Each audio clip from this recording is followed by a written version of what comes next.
السلام عليكم ورحمة الله وبركاته. ازيكم يا سقارين؟ اخباركم ايه؟ يا رب تكونوا بخير.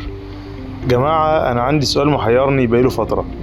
ليه اعصار كل ما تشوف مهدي بتهاجمه بالشكل ده، رغم ان اعصار عارفاه بقالها اكتر من سنتين وبتشوفه بشكل شبه يومي، واخر فترة كمان بقى بيدربها معايا، يعني المفروض خلاص تكون اتعودت عليه، بس العكس اللي بيحصل.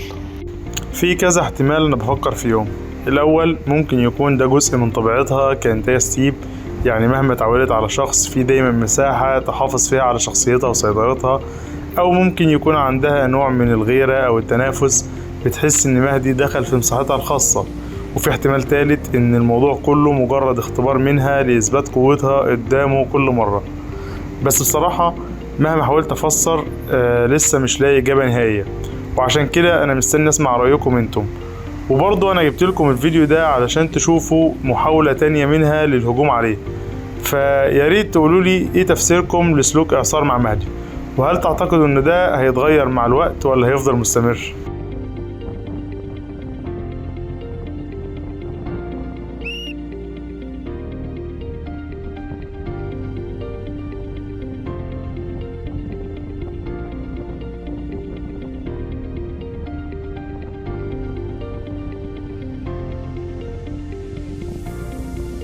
وزي ما انتم شايفين، في اول محاولة لمهدي انه يقرب منها ويديها الاكل او يدعيها، الامور عدت عادي جدا. اعصار اخدت الاكل وطارت من غير اي مشاكل، وهنا افتكرت انه خلاص مفيش مشاكل بين الاتنين.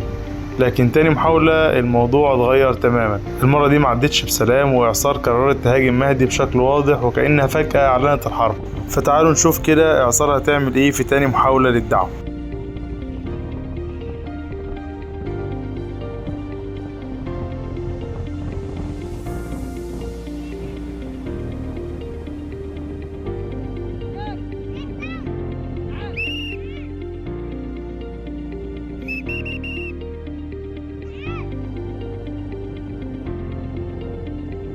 وهنا مهدي بقى رفع ايده وعمل علامة النصر، ما كانش عارف اللي اعصار ناوياله عليه.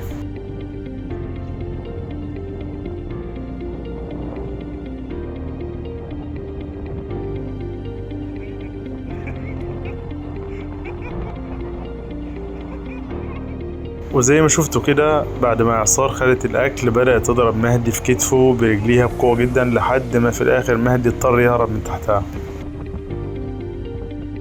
تفتكروا هل اعصار في يوم هتتقبل مهدي وتبطل الهجوم، ولا الحرب بينهم لسه في بدايتها؟ ويا ترى اللي بيحصل ده غيرة وصراع سيطرة، ولا مجرد طبيعتها وهتفضل كده على طول؟ وتفتكروا هل مهدي هيعرف يكسب ثقة اعصار، ولا هتفضل العدوة اللدودة بالنسبة له؟